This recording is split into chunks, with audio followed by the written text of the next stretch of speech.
नमस्ते साथियों, सशक्त भारत से मैं डॉक्टर आर के वर्मा। राजनीतिक हलकों में दो खबरें आजकल सुर्खियों में हैं।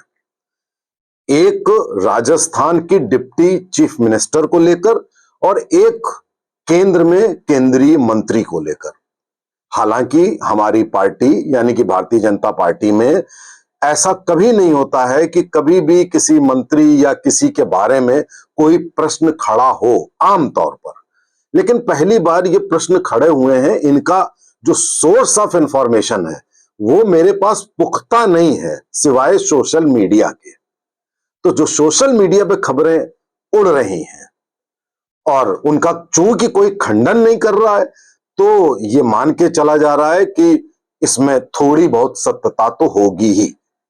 पहली खबर जिसके बारे में मैं ज्यादा बात नहीं करना चाहता हूं वो है राजस्थान की डिप्टी चीफ मिनिस्टर दिया कुमारी के बारे में। कहा जा रहा है कि जो उनका कामकाज है उसमें कॉन्फ्लिक्ट ऑफ इंटरेस्ट है।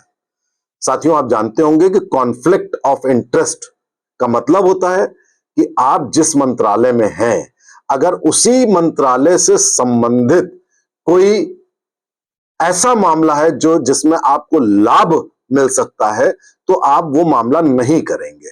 ये कोर्ट में भी नियम होता है, मंत्रालयों के भी नियम होते हैं, मुख्यमंत्री प्रधानमंत्री सबके नियम होते हैं। कॉन्फ्लिक्ट ऑफ इंटरेस्ट नहीं होता है। तो दिया कुमारी का जो मंत्रालय है उसमें वहां पे पैलेसेस को लेकर, जमीन जायदाद को लेकर बहुत सारी बातें हैं जिनमें उनके कंडक्ट के ऊपर प्रश्न चिन्ह खड़ा हुआ है। और ऐसी उम्मीद की जाती है कि ये सारी खबरें केंद्रीय शीर्ष को पहुंच चुकी हैं। आगे क्या होगा ये देखना है। साथियों, दूसरी खबर जो मुख्यतः मैं आपको इस वीडियो में बताना चाहता हूं वो खबर है केंद्रीय मंत्री नितिन गडकरी से संबंधित, जो हाईवेज बनाते हैं, सरफेस ट्रांसपोर्ट मिनिस्टर हैं। और इनकी इमेज रही है कि ये बहुत अच्छा काम करते हैं और थ्रू आउट इनकी इमेज रही है कि ये बड़ा एफिशिएंटली इन्होंने सारे हाईवेज बनाए हैं और जो भी काम किया बेबाकी से बोलते हैं। इनके कंडक्ट पे कभी कोई प्रश्न चिन्ह नहीं लगा है। लेकिन आजकल एक इथेनॉल ब्लेंडिंग को लेकर इनके ऊपर प्रश्न चिन्ह खड़े हो गए। साथियों, आपको मालूम होगा कि पेट्रोल में 5% एथेनॉल तक तो मिलाया जाता था और उसको सब लोगों ने स्वीकार कर रखा था। लेकिन अभी कुछ दिनों पहले से ये इथेनॉल की परसेंटेज बढ़ा करके 20% कर दी गई। अच्छा, सबसे बड़ी बात साथियों ये है कि जो एथेनॉल ब्लेंडिंग होती है ये ऑयल कंपनीज नहीं करती हैं। बड़े आश्चर्य का विषय है कि जब ऑयल कंपनीज ऑयल का बंटवारा करती हैं, सब कुछ मैनेज करती हैं, तो उसमें अगर मिक्सिंग की जा रही है तो उसमें एथेनॉल की मिक्सिंग करने में ऑयल कंपनी से मतलब ना हो, ये बात गले नहीं उतरती। उसका जो जिम्मा होता है वो हाईवे अथॉरिटीज के पास होता है, यानी कि नितिन गडकरी की मिनिस्ट्री के पास होता है। तो ये किया गया, ये आरोप है कि नितिन गडकरी साहब ने 20% एथेनॉल ब्लेंडिंग की परमिशन दी। अच्छा, उसको लेकर प्रश्न चिन्ह खड़े हुए कि क्या इससे गाड़ियों की लाइफ कम हो जाएगी, क्या इससे माइलेज गाड़ियों का कम हो जाएगा, वियर एंड टियर बढ़ जाएगा, और ऐसा आखिरकार किया क्यों जा रहा है। अभी अभी सुप्रीम कोर्ट में एक याचिका दाखिल की गई जिसमें यह कहा गया कि ये गलत है, तो उसको खारिज कर दिया सुप्रीम कोर्ट ने, ये कहते हुए कि ऐसी कोई रिपोर्ट नहीं है। साथियों, अगर देखा जाए कि 20% एथेनॉल की ब्लेंडिंग से अगर पोल्यूशन कम होता है, अगर ये लॉजिक दी जा रही है, तो साथियों गाड़ियों के इंजन में यूरो 4 मानक से भी बेटर मानक अब आजकल आ रहे हैं, जिनमें सबसे ऊपर लिखा होता है नॉन पोल्यूटिंग व्हीकल।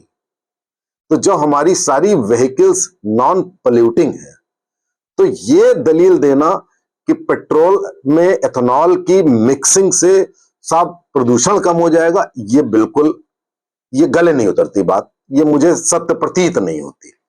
अब इसके बाद साथियों ये कहा गया कि क्या इससे गाड़ियों की लाइफ कम हो गई, क्योंकि आपने गाड़ी बनाने वाली कंपनियों से नहीं पूछा शायद कोई एक सर्वे कराया गया और उसमें कोई एक रिपोर्ट दाखिल की गई जिसकी की कोई क्रेडिबिलिटी नहीं है। तो सबसे पहले तो ये पूछा जाना चाहिए कि क्या इथेनॉल 20%, कहीं कहीं तो ये कहा जा रहा है और ज्यादा मिलाएंगे, तो क्या ये अलाउड है उन इंजन के लिए? क्या उन कंपनीज को ये पहले उनसे परमिशन ली गई कि हम मिलाएं, ताकि कंपनीज जो नेसेसरी अमेंडमेंट, जो मॉडिफिकेशन इंजन में करना चाहें वो कर दें? तीसरी बात, अभी कुछ दिनों पहले दिल्ली में व्हीकल्स में कहा गया था कि 10 साल से पुरानी व्हीकल को कंडेम कर दो, रेगिस्तान में फेंक दो। भाई क्यों फेंक दो? एक जमाना था कि गाड़ियां 15, 20, 25 साल तक होती थी, जब एम्बेसडर फिएट का जमाना था। और आज जब हम यूरो 5 मानक में आ गए हैं, तो क्या इन गाड़ियों को आप 10 साल के बाद आप रेगिस्तान में फेंक देंगे? भला क्यों? मैं आपको बताऊं, 15-15 साल पुरानी व्हीकल्स बड़ा बढ़िया चलती। तो कहीं ना कहीं ये शक या शंका उठती है कि जो 20% इथेनॉल मिलाया जा रहा है, कहीं ये रिस्पॉन्सिबल तो नहीं है इंजन लाइफ कम करने के लिए, कहीं ये रिस्पॉन्सिबल तो नहीं है गाड़ियों का माइलेज कम करने, यानी कि हम जो पेट्रोल भरवाते हैं उसमें बजाय 15-20 के वो 12-13 ही तो नहीं दे रही है। वो ऐसा प्रतीत भी हो रहा है, ऐसा रिपोर्ट्स में भी हुआ है कि अगर आप इथेनॉल की ब्लेंडिंग करते हैं तो माइलेज कम हो जाता है। अच्छा, ये सारे तो टेक्निकल एस्पेक्ट है साथियों, टेक्निकल एस्पेक्ट।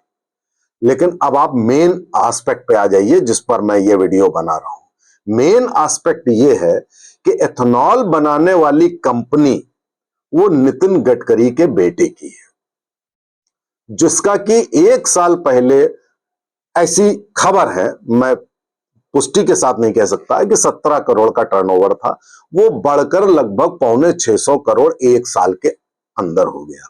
उसके कुछ शेयर भी होंगे, वो शेयर भी फ्लोट किए गए होंगे। तो अव्वल तो जो मंत्री अपना हाईवे अथॉरिटी देखता है, उसको ये अधिकार ही नहीं होना चाहिए कि अपने बेटे की कंपनी का एथेनॉल ब्लेंडिंग अलाउ करे। ये क्लियर कट केस है कॉन्फ्लिक्ट ऑफ इंटरेस्ट का।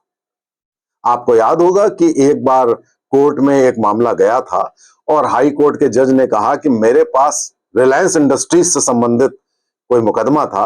उन्होंने कहा चूंकि मेरे पास रिलायंस इंडस्ट्रीज के 50 शेयर हैं, केवल 50, इसलिए मैं इस केस का फैसला नहीं कर सकता, क्योंकि यह मामला फिर आ जाएगा कॉन्फ्लिक्ट ऑफ इंटरेस्ट में। तो अगर नितिन गडकरी के बेटे की इथेनॉल बनाने की फैक्ट्री है और बहुत बड़ी है, और उससे अगर पेट्रोल में उस एथेनॉल की मिक्सिंग ब्लेंडिंग की जा रही है, तो ये क्लियर कट केस हुआ कॉन्फ्लिक्ट ऑफ इंटरेस्ट, बहुत बड़ा वायलेशन हुआ। ऐसा किया ही नहीं जा सकता है, ऐसा करना बहुत बड़े भ्रष्टाचार में आएगा साथियों। और उनकी कंपनी की जो एसेट्स हैं, वैल्यूज हैं, वो बढ़ी, टर्नओवर बढ़ा, शेयर्स बढ़े, ये तो हुआ ही हुआ। तो वो रिजल्ट तो सामने सामने दिख रहा है, जो उनका टर्नओवर है और जो उनके शेयर हैं जो बढ़े, वो तो सामने सामने दिख रहे हैं। यानी कि उस ब्लेंडिंग का असर उनके बिजनेस को बूस्ट करने में गया। और अभी तो और अगर परतें खुले तो और चीजें सामने आएंगी कि वो शेयर्स किस किसने लिए।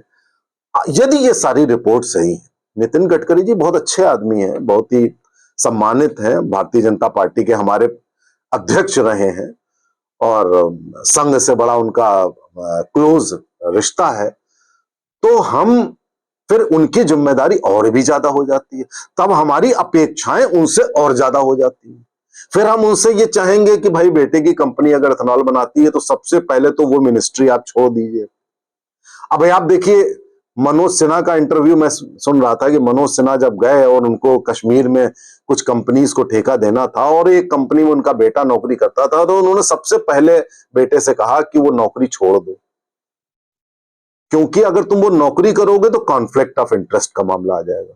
तो जो अच्छे लोग होते हैं, मंत्री अच्छे होते हैं, और भी अच्छे लोग होते हैं, जजेस होते हैं, कोई भी होता है, वो कॉन्फ्लिक्ट ऑफ इंटरेस्ट में अपने को उससे अलग कर लेता है, अपनी फैमिली तक को अलग कर लेता है। तो ऐसा नितिन गडकरी साहब ने क्यों नहीं किया, ये मालूम नहीं, अभी उनका पक्ष नहीं मालूम, उन्होंने खंडन किसी बात का नहीं किया है।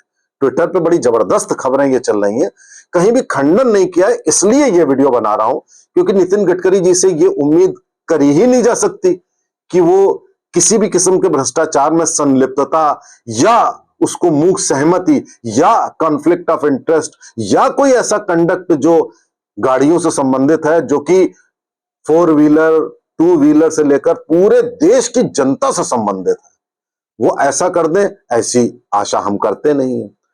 टोल प्लाजा में आप देख रहे हैं कि बहुत ज्यादा गड़बड़ियां हो रही हैं। मैंने पहले भी वीडियोस बनाए और मैंने कहा कि टोल का सिस्टम खत्म होना चाहिए।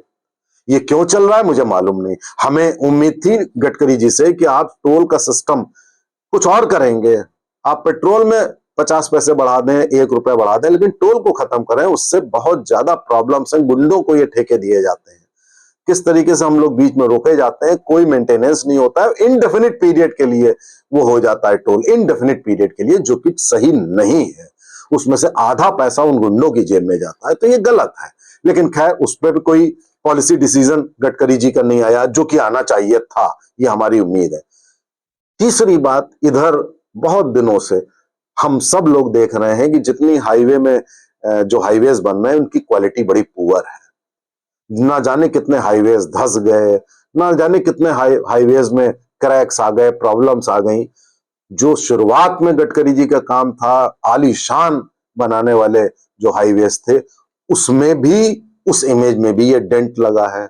अब लोग उन हाईवेज की प्रशंसा नहीं कर रहे हैं, क्योंकि ये बात सत्य है कि अब हाईवेज की क्वालिटी बहुत पुअर हो चुकी है। कुल मिलाकर, चाहे हाईवेज का मामला हो, चाहे टोल का मामला हो, चाहे इथेनॉल ब्लेंडिंग का मामला हो, यह मामला गडकरी जी की इमेज पर डेंट लगा रहा है। गडकरी जी की जो कार्य क्षमता, जो सबसे बेहतर कही जाती थी, आजकल बेहतर नहीं कही जा रही है।